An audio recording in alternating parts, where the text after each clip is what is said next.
terça-feira, dia 29 de setembro de 2011. Nesse momento, teremos uma palestra abordando a temática desenvolvimento da cultura da inovação. Para a mesa de trabalhos, como palestrante, gostaríamos de convidar o professor Júlio Rezende. Júlio é mestre, doutorando em administração, professor da Universidade Estadual do Rio Grande do Norte e da Universidade Potiguar, vice-diretor da FACEM, presidente do Instituto de Inovação e Sustentabilidade. Vamos recebê-lo com a calorosa salva de palmas.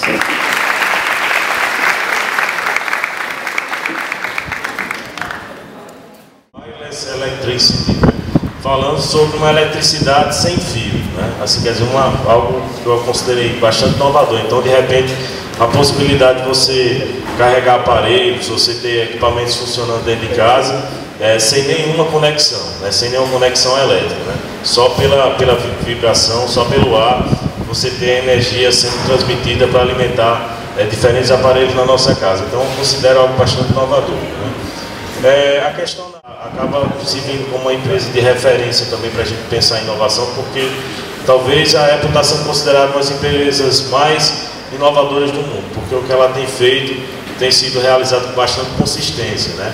A gente vai ver que existe uma diferença entre invento e inovação. Nem todo invento ele se transforma em uma inovação, porque a inovação ela depende de uma aceitação de mercado, né? Depende de você ter um produto que lhe permita vender e gerar faturamento e sustentabilidade econômica para a empresa, né? A maior parte do faturamento da Apple provém de aparelhos inventados recentemente. Mais de 2/3 do faturamento da Apple vem de produtos que não existiam há 5 anos, como por exemplo o iPhone e o iPad.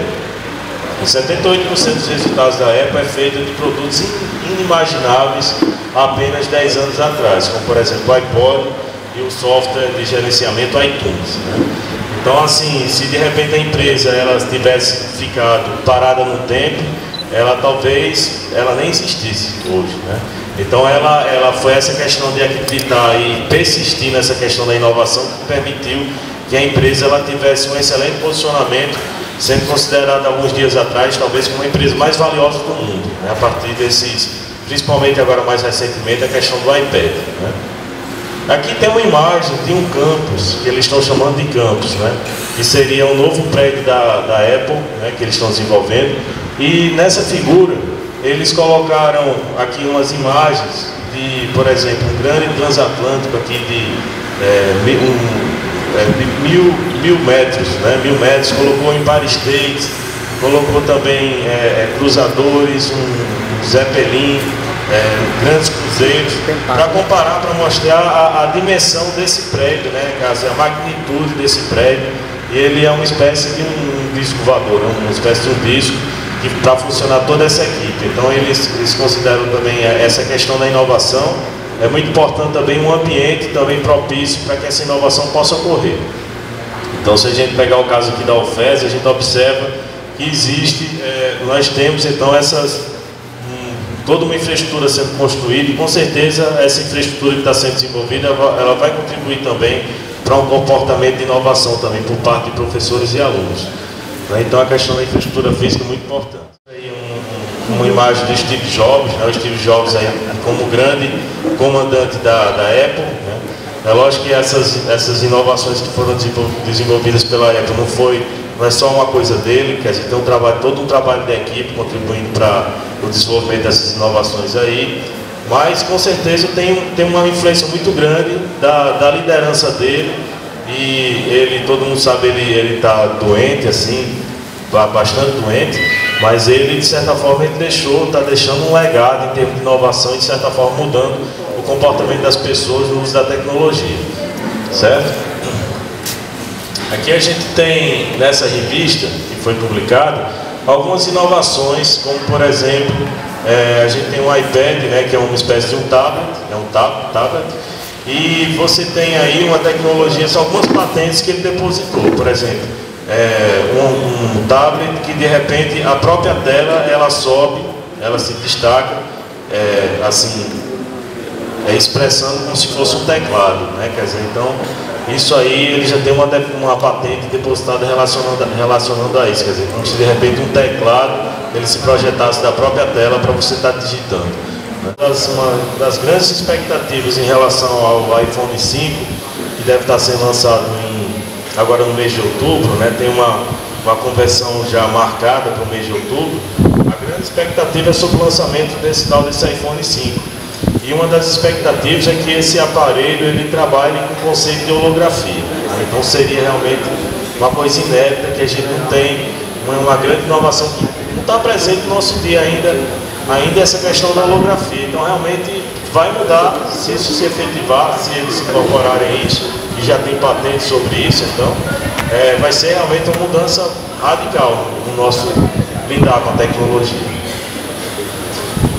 Aqui um iPhone Nano, né? Então um iPhone Nano que você de repente coloca no ouvido e que você de repente telefone, MP3 player também, você escuta a música também, você fala no telefone, entre outras coisas. Uma caneta que de repente ela capta, faz uma captação em terceira dimensão, né, das imagens, né? Isso aí já está de certa forma mais disseminado. Aqui nós temos também uma coisa interessante, que a possibilidade, talvez algumas pessoas não saibam, mas se você cria um site, um modelo de um sistema que está operando numa página da internet, você pode estar patenteando isso também.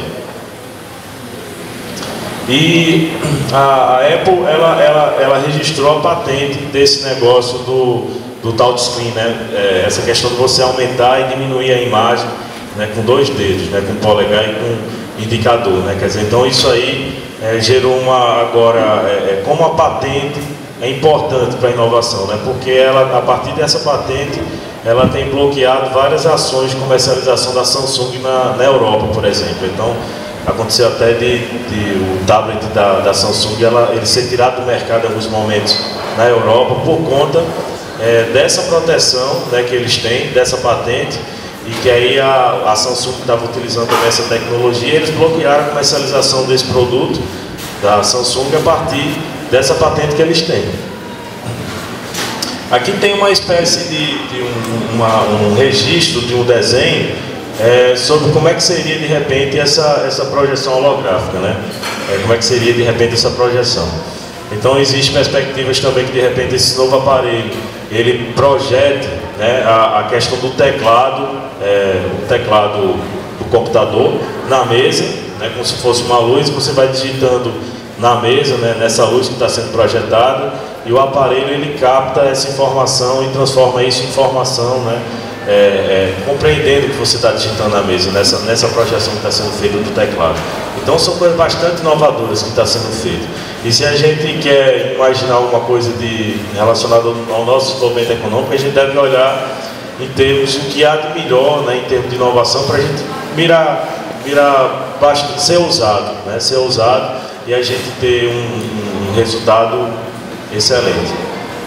Aqui uma aplicação interessante que eles vão estar lançando aí daqui a pouco tempo, você pegar um iPhone, tirar uma foto de uma determinada rua, e essa imagem então ele vai para um banco de dados, ou ele vai pesquisar na internet, e ele já diz logo, por exemplo, ele já caracteriza falando que rua é essa, se de repente se você está no Rio de Janeiro, se você está em Botafogo, se você está em Tóquio, se você está... Então ele já reconhece, você tira a foto, ele já reconhece as ruas, ele já diz que ali em tal local tem uma...